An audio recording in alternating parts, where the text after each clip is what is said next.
A paz do Senhor, professores. Eu sou o professor Pedro Júnior e estamos com mais um estudo para professores de jovens.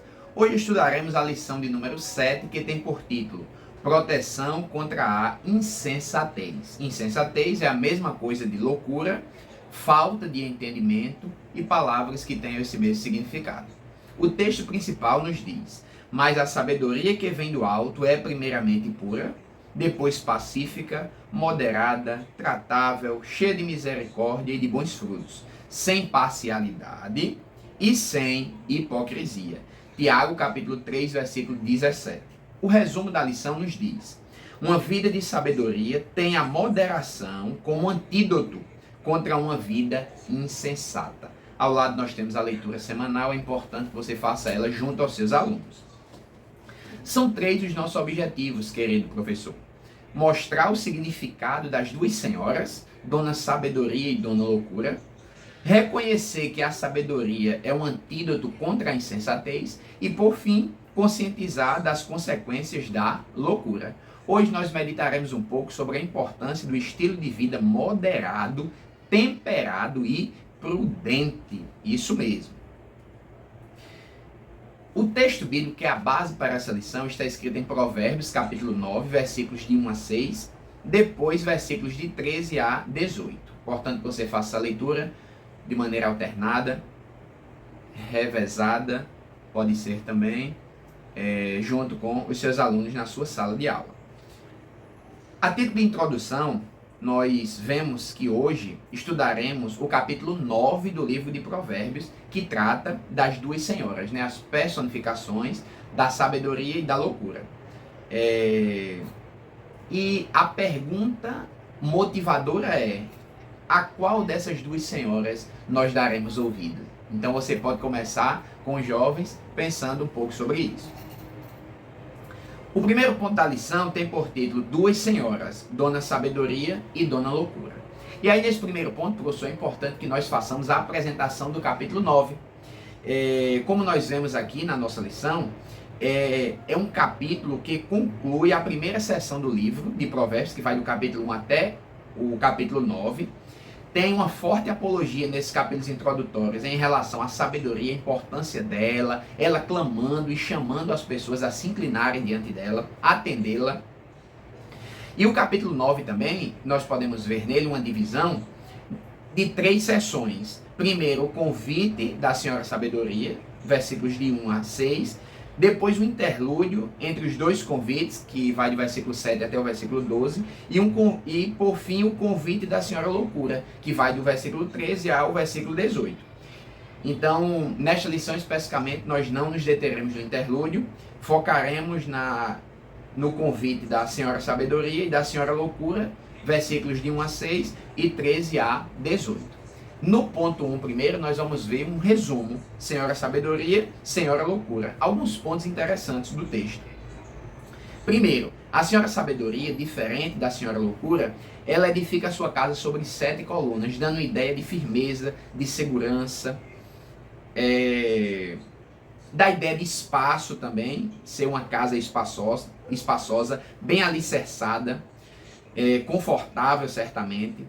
Além de tudo isso, ela prepara a sua mesa com comidas apetitosas, bebidas de aroma agradável, certamente de boa procedência. Vemos ainda a ordem que ela dá às suas criadas para convidar todos os que são simples e faltos de entendimento, conforme versículos 3 e 4. E as criadas aqui pode ser compreendida e tem sido, normalmente interpretada como os mestres, os líderes espirituais, pais, pastores, pessoas que servem a Deus na missão de ajudar o jovem a constituir cada vez mais sabedoria. Nós seríamos, enquanto professores também, um exemplo dessas criadas, tá certo? E o versículo 5 diz: vinde comer e beber e dar sabedoria. Um convite para o abandono à insensatez, à loucura, para iniciar a trilha em caminhos de conhecimento e de sabedoria. Diferente disso, nós precisamos apresentar ainda no ponto 1, nós temos a Senhora Loucura. Primeiro já começa dizendo o texto que ela é alvoroçadora, ou seja, barulhenta, inquieta, agitadora. e ao mesmo tempo ela seduz com estratégias, engodos, para enlaçar a sua vítima, conforme o versículo 13. Diferente da sabedoria, ela é falta de entendimento, não tem bom senso, não tem respeito pelas coisas de Deus. Versículo 13 diz: a mulher louca e alvoroçadora é nécia e não sabe coisa alguma. E aqui nós podemos entender as coisas referentes a Deus também, o que Ele quer de cada um de nós. A arma da sua sedução é apresentada de uma posição de esplendor. Assenta-se à porta da sua casa ou numa cadeira nas alturas da cidade. Versículo 14 diz isso. Então o comentarista diz que de lá, certamente, junto com uma elite formadora de cultura, ela chama os jovens simples, seduzindo-os. E aí, qual é a artimanha? Qual é a sua palavra que ela profere? As águas roubadas são doces, e o pão comido às ocultas é suave. Ou seja, não é um caminho reto, não é um caminho prudente, não é um caminho na luz, como Cristo nos aconselha a viver. Nós precisamos estar na luz, porque Ele é luz, e não trevas, como que tivesse algo encoberto, oculto, como a senhora loucura aqui. E esse convite tem um forte paralelo, e o comentarista nos traz à memória, o texto de Gênesis 3, versículos 4 e 5, quando o próprio diabo, se apoderando ali da serpente, ele persuade Eva com palavras mentirosas. Não, esse fruto é diferente, você vai conhecer as coisas, você vai ser como Deus, é um fruto também agradável, é um fruto desejável ao olho. Então olha as artimanhas como se repetem. Então essa sessão nós vemos mostrar que é melhor escolher o caminho da vida do que o caminho da morte. E aí depois que você interagiu com os alunos na parte inicial, quando perguntou a qual senhora nós daremos ouvido, agora é o momento de dizer que o fim do convite da senhora loucura é morte e nas profundezas do inferno, como o texto diz no versículo 18: mas não sabem que ali estão os mortos, que os seus convidados estão nas profundezas do inferno. Vamos para o ponto 2. O ponto 2, querido professor, tem por título a sabedoria como antídoto contra a insensatez. E aí nós vamos focar agora na sabedoria como este antídoto. A sabedoria apela para a mente, é o primeiro subtópico. Porque o convite da sabedoria tenta nos fazer de maneira racional entendermos que este é o melhor caminho.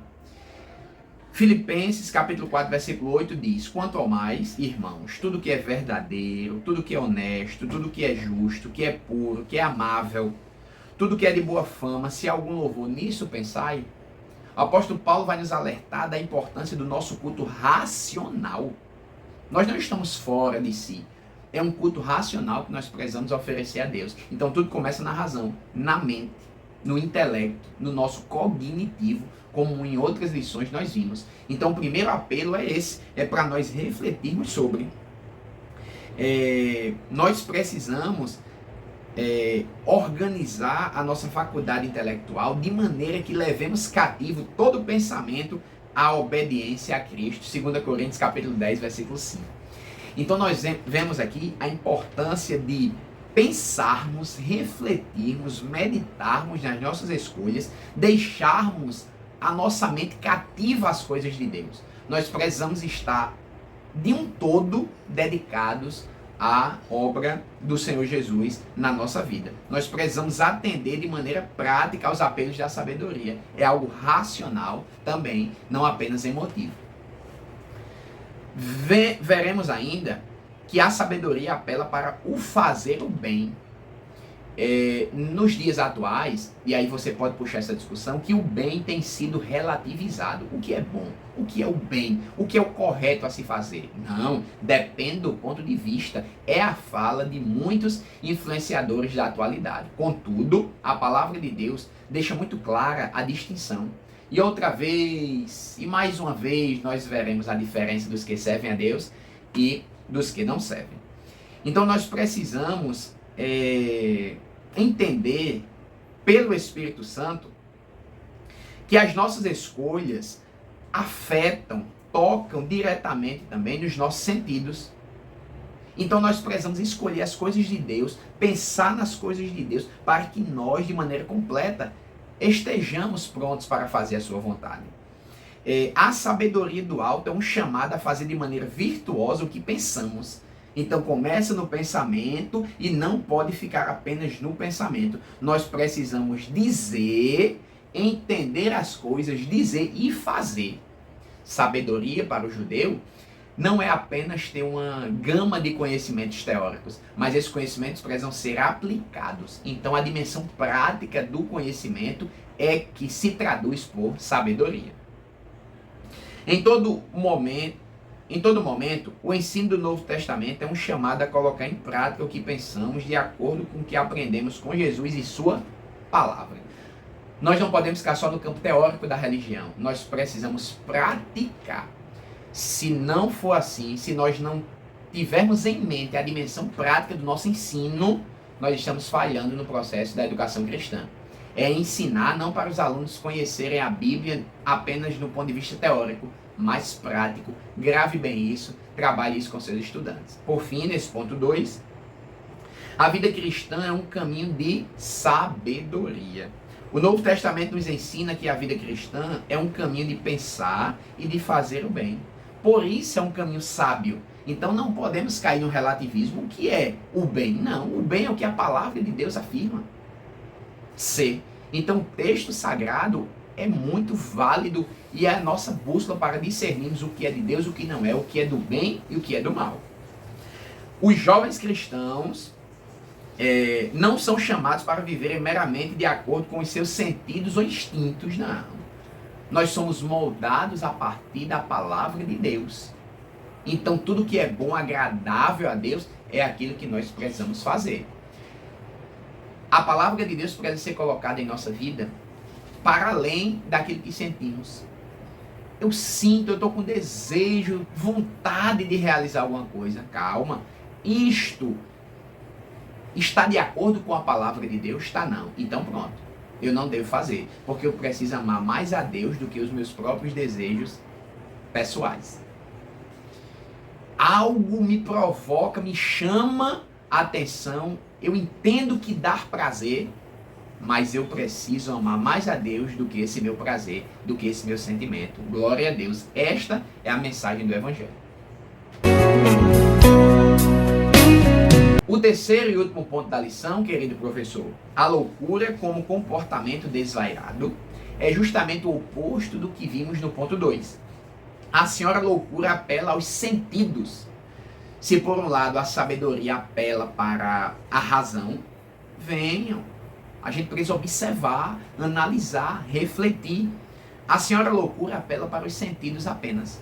Ela quer nos deixar irracionais.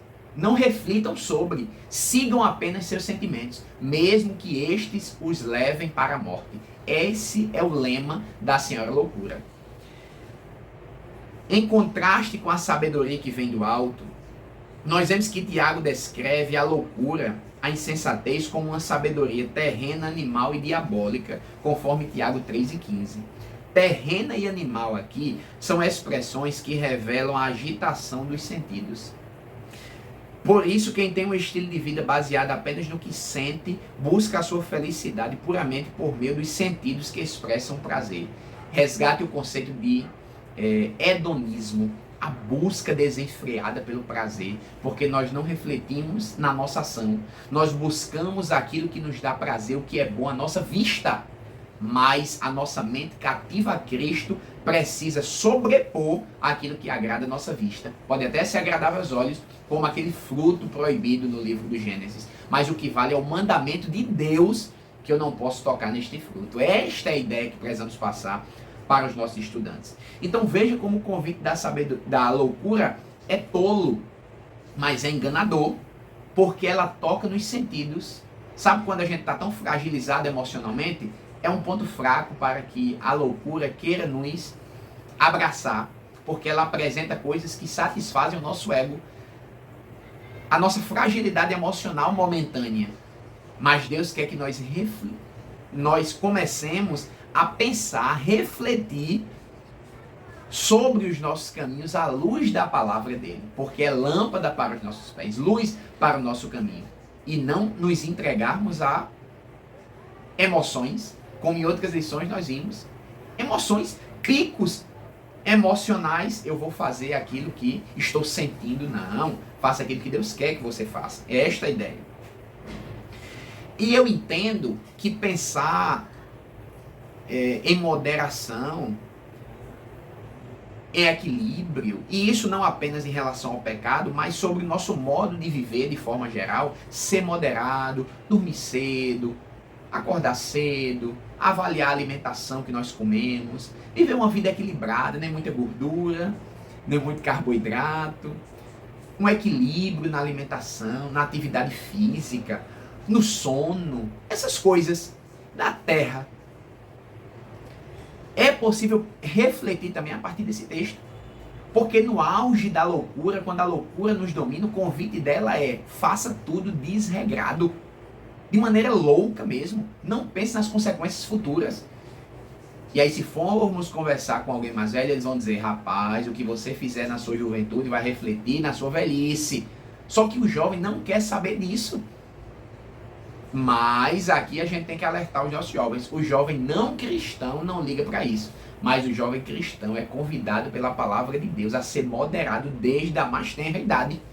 Porque é o fruto do Espírito. Temperança, domínio próprio. Precisamos ter esse equilíbrio. Parece que juventude e moderação são palavras antagônicas e rivais. Mas é preciso desenvolvermos uma moderação. Sobretudo em relação ao pecado, as coisas que de fato são erros, mas um estilo de vida também moderado é prudente, é sábio. Então nós precisamos refletir sobre também os comportamentos pecaminosos em relação à moderação cristã. Enquanto moderados espiritualmente, do ponto de vista cristão, nós precisamos deixar de lado comportamentos o quê? Pecaminosos. Nós precisamos vislumbrar, observar os prejuízos a longo prazo. Não é só uma coisinha aqui que desagrada a Deus, mas a longo prazo vai nos prejudicar. A ilusão de que é mais fácil viver pecaminosamente logo será desfeita quando, a exemplo aqui do texto, as chuvas e os rios correrem, os ventos assoprarem e combaterem contra a nossa casa, e a casa cai. É preciso que a nossa casa esteja bem alicerçada. Nós precisamos viver de maneira ordenada. Não podemos nos entregar aos nossos sentimentos. Então, mais cedo ou mais tarde, nós sofreremos as consequências dos nossos pecados, da nossa falta de moderação cristã. Então, nosso estilo de vida tem que se parecer com o de Cristo. Mateus 7, 27, Provérbios 9, 18 são referências para essa reflexão. A vida moderada é proteção também para a alma, e nós finalizamos. O livro de Provérbios faz um apelo, tal qual o mesmo que Nosso Senhor fez no Sermão do Monte, Mateus 7. Ao jovem cristão, para que construa sua vida sob uma premissa verdadeira, elevada e segura. Uma vida de moderação. É uma das mais importantes virtudes que devemos desenvolver em nosso projeto com Cristo, trajeto com Cristo, digo. Sabedoria preferir no lugar da sujeira a pureza, no lugar da confusão a paz, no lugar do desvario a moderação, no lugar da falta de trato com as pessoas ser bem tratável. No lugar da cólera, da ira, a misericórdia. Só que isso no paladar do jovem é amargo. Calma, jovem, não, eu vou resolver. Porque o jovem é impulsivo. Mas é justamente essa necessidade urgente de discutirmos isso com eles. A moderação cristã, o convite da sabedoria, que é um tipo de Cristo, nos faz refletir a viver com moderação agora na juventude. Meu Deus. Como será boa a nossa vida adulta? Boa a nossa vida adulta, se começarmos a exercitar isso desde a juventude. Porque muitos só começam a pensar nisso quando estão mais velhos. Ah, o negócio de moderação é para a terceira idade. Não, é para agora. Um jovem moderado, meu Deus, é muito potente nas mãos de Deus. Vamos para nosso momento EBD. Olá, querido professor, estamos com mais um momento EBD. Isso mesmo. São aqueles 5 minutinhos que você conversa com o seu dirigente para apresentar a lição que você está estudando. Aproveite e faça um convite todo especial para que os jovens estejam no próximo domingo aprendendo a palavra de Deus juntinho com você. Não deixe de fazer o momento EBD na sua congregação. Olá, querido professor, estamos com mais um momento de dicas e subsídios pedagógicos para que você venha enriquecer cada vez mais as suas aulas. O primeiro subsídio é o trazido na lição, na página 47, a nossa orientação pedagógica, que consiste em explicar que no capítulo 9 de Provérbios, a sabedoria e a loucura são retratadas como mulheres jovens e rivais. Cada uma prepara um banquete e convida pessoas para participarem. E aí você vai falar da característica das duas mulheres. A sabedoria apela para a mente e, de modo contrário e opositor, a loucura apela para os sentidos. É mais fácil exercitar os sentidos, mas os prazeres do corpo são o quê? Temporários. É por isso que precisamos ir pela nossa mente. Em contraste, a satisfação proporcionada pela sabedoria dura para sempre e nos conduzirá ao céu, diferente da morte e o inferno da loucura. Essa foi a orientação pedagógica, você fazer essa discussão junto com os seus alunos. E a nossa orientação, sugestão, são duas, você escolhe. A primeira é criar uma lista comparativa entre o estilo de vida sábio e insensato, conforme Provérbios 9. Você vai pedir que seus alunos façam essa lista comparativa. Pode até dividir em grupos. Grupo 1 vai fazer uma lista do estilo de vida sábio. Grupo 2, uma lista do estilo de vida insensato. Ou se a sua sala for pequena, eles mesmos, juntos, podem fazer uma lista comparativa. Em uma coluna, o estilo de vida sábio e do outro lado o estilo de vida insensato. Nossa segunda dica seria um estudo dirigido. Você pode aproveitar algumas perguntas da hora da revisão, adicionar mais algumas perguntas e entregar no final da aula ou no início, para que eles possam ir ali respondendo e se aprimorando mais no conteúdo estudado neste dia, ok? No mais, professor, nós agradecemos por ter chegado até aqui, por ter assistido o vídeo até o final. Agora nós pedimos que você curta esse vídeo, compartilhe, se inscreva no nosso canal, deixe algum comentário caso ache necessário. Nosso vídeo vai ao ar toda quarta-feira após o estudo para professores de adultos. Isso mesmo. Esperamos por você. Que Deus abençoe e te dê uma aula riquíssima, maravilhosa. A todos, a paz do Senhor.